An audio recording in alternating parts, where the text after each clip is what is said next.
Dunia maya saat ini sedang heboh dengan aplikasi digital yang disinyalir bisa menimbulkan efek halusinasi. Aplikasi itu bernama iDoser, yakni aplikasi suara yang masuk ke telinga dan mengecoh kinerja otak.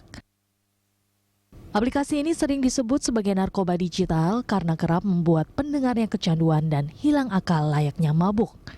Namun bentuknya sama sekali tidak seperti obat ataupun serbuk, melainkan hanya gelombang suara dalam format MP3. Aplikasi iDoser bisa di-download ke smartphone berbasis Android ataupun iOS. Namun ketika membuka Play Store, terdapat sejumlah aplikasi lain yang merupakan pengembangan dari iDoser. Sebut saja salah satunya yakni iStoner. Bedanya iStoner memiliki beberapa fitur dan efek yang berbeda, tergantung jenis musik yang digunakan. Namun Badan Narkotika Nasional menyebut aplikasi itu bukan bagian dari narkotika yang ditangani pihaknya, mengingat aplikasi tidak masuk dalam Undang-Undang Narkotika. Sementara itu, pihak Kemenkominfo masih mengkaji dampak aplikasi ini. Jika memberi efek buruk, aplikasi tersebut akan segera diblokir agar tidak bisa didownload. Untuk membahas aplikasi digital yang disinyalir memberi efek halusinasi ini, kita akan berbincang dengan Kepala Humas BNN, Slamet Pribadi, dan dari ujung telepon kita telah tersambung dengan Kepala Humas dan Pusat Informasi Kemenkominfo, Bapak Ismail Cawidu. Ya, kita sudah tahu ya, Nastiti, bahwa beberapa hari terakhir ini dunia maya gitu dihebohkan. Katanya ada narkoba digital. Nah, ini yang harus kita tanyakan. Atau narkoba elektrik. Tapi Egan penasaran nggak, pengen nyoba nggak? Nah, itu dia. Beneran nggak sih bisa katanya membuat orang nge-fly gitu ya? Kita langsung saja tanyakan ke Pak Slamet. Pak Slamet, apa kabar? Sehat? Iya, alhamdulillah. Sudah sehat. nyobain aplikasi ini? Nggak berani saya. Tapi dari BNN kan harus tahu semuanya, Pak. Iya, ada testimoninya. Ada testimoninya. Iya. Jadi ini apakah beneran bisa membuat kita fly? Setelah kita menerima pengaduan banyak sekali, informasi, laporan, kemudian Kominfo juga menerima banyak pengaduan soal ini. Kemudian ahli-ahli dari BNN, dokter, kemudian psikolog, laboratorium, merapat mereka, kumpul. Terus setelah kumpul mereka diskusi, cari referensi jurnal-jurnal luar negeri dan nasional.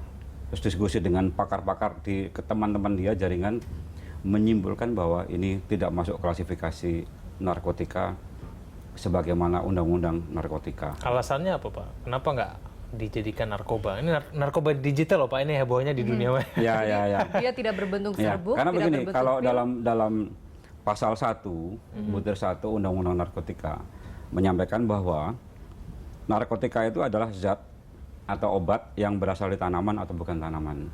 Ya. Sintetis maupun semi-sintetis yang dapat menurunkan tingkat kesadaran yang bisa menimbulkan ketergantungan. Nah, kalau ini tidak masuk. Kita ambil poin di situ, Pak. Bisa menurunkan tingkat kesadaran, bisa membuat semacam kinerja otak berbeda begitu. Unsur pasal itu tidak bisa diputus. Baik. Ada kata-kata awal zat atau obat tanaman maupun bukan tanaman di satu rangkaikan. Baik. Nah, ini nggak masuk. Laporan dari masyarakat tadi kepada BNN itu bentuknya laporan yang meresahkan karena dari orang tua mungkin ya sudah melihat anaknya seperti itu.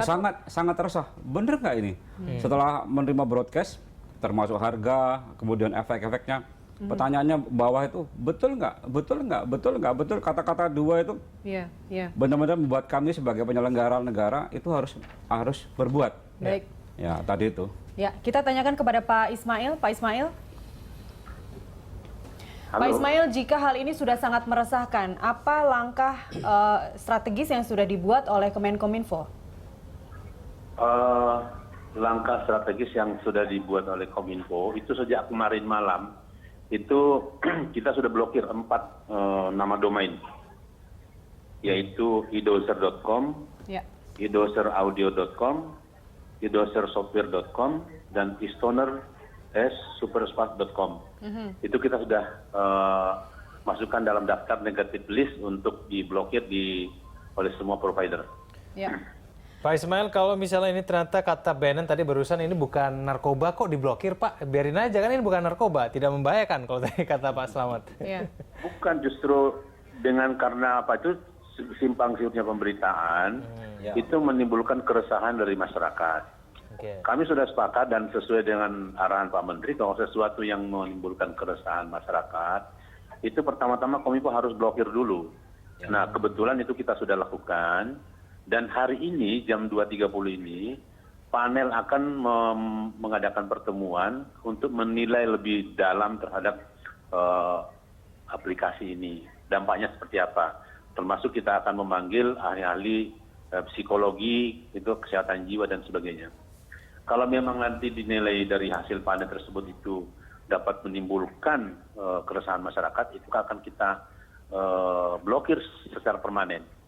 Tapi kalau misalnya itu ternyata sebagaimana yang dilaporkan oleh masyarakat hari ini bahwa itu sesungguhnya tidak mempengaruhi apa-apa, itu hanya tidak lebih dari sebuah iklan terselubung, itu kita akan buka. Tapi tergantung dampak yang ditimbulkan dari hasil pertemuan dengan panel hari ini. Oke, berarti nanti hari ini kita akan memperoleh keputusan ini akan dipermanenkan atau tidak begitu Pak ya blokirnya ya Pak? Betul. Sebagaimana dalam siaran pers saya kemarin sudah saya sampaikan bahwa hari ini panel akan bertemu dan akan menilai aplikasi tersebut apakah memang betul menimbulkan dampak negatif bagi masyarakat atau tidak. Tentu saja kita mendahulukan kepentingan umum. Kalau itu menimbulkan dampak negatif, meresahkan, ya kita akan blokir secara permanen. Tapi Pak Ismail, bukankah selama ini dengan metode pemblokiran ini selalu tidak efektif Pak? Justru menimbulkan kontraproduktif karena kita sama-sama kenal Streisand effect begitu, satu situs begitu ya yang diblokir justru banyak membuat orang penasaran yang akhirnya mencari sampai dapat, dan itu yang terjadi selama ini Pak. Setiap kali diblokir muncul lagi baru, setiap kali diblokir muncul lagi. Apa yang akan dilakukan kemudian Pak? Itu pada umumnya terjadi kalau yang terkait dengan masalah pornografi. Kita blokir muncul, itu memang betul itu. Tapi kalau aplikasi-aplikasi seperti ini tidak demikian adanya. Ya. Baik. Untuk saat ini saja Pak Ismail, melalui DNS Google atau aplikasi web atau tools tertentu lainnya, kita masih bisa membuka aplikasi ini, masih bisa mendownload iDoser begitu? Ya betul. Memang ada beberapa ISP, Internet Service Provider, yang belum melakukan pemblokiran. Ya, itu karena satu dan lain hal barangkali kita akan cek lagi nanti memang siapa yang belum memblokir. Tapi bersamaan dengan itu kita akan finalkan kalau memang betul ini hasil panel merekomendasikan untuk blokir secara permanen, tidak ada alasan lain harus diblokir. Bagaimana dengan yang ada di YouTube saat ini Pak? Karena kita dengan sangat mudah sekali untuk membuka iDoser itu di YouTube dan bisa mendengarkan musiknya begitu. Termasuk yang di YouTube, kalau memang itu hasil analisis dari tim panel itu menimbulkan keresahan, itu tetap menjadi bagian dari kinerja kita untuk memblokir. Kita akan minta ke Google supaya itu ditutup. Oke, baik. Saya kembali kepada Pak Slamet ya, sebelum saya nanti tanyakan kembali kepada Pak Ismail. Pak Slamet, bagaimana Anda kemudian menjelaskan testimoni orang, seperti yang mungkin Anda sudah baca itu, bahwa ada orang-orang yang betul-betul memang terpengaruh, dan itu kemudian kan faktanya membuat orang-orang bertanya-tanya. Meskipun ini bukan narkoba, tapi kemudian efeknya orang terasa, faktanya itu ada orang merasakan itu. Ini Anda menjelaskan ini bagaimana Pak? Kami sampaikan kepada publik, lingkup tugas BNN adalah cakupannya hanya soal narkotika. Ketika soal bukan narkotika, bukan lingkup kami. Pak Ismail bergerak cepat. Pagi sudah telepon saya, kontak saya. Langsung saya juga bergerak cepat. Tapi malam sudah saya persiapkan sebelum Pak Ismail nelpon saya, malam sudah siap-siap, para dokter sudah saya kontak semua. Dokter, psikolog, lab sudah kontak semua, tinggal pagi tinggal running. Dan kebetulan pagi Pak Ismail sudah kontak saya. Akhirnya sama-sama cepat. Kalau berhubungan dengan bukan narkotika, mungkin kami tidak bisa detail. Baik. Hanya kami menyampaikan kepada masyarakat bahwa itu adalah stimulan suara yang disampaikan kepada manusia melalui pikiran lewat musik, bukan stimulan narkotika.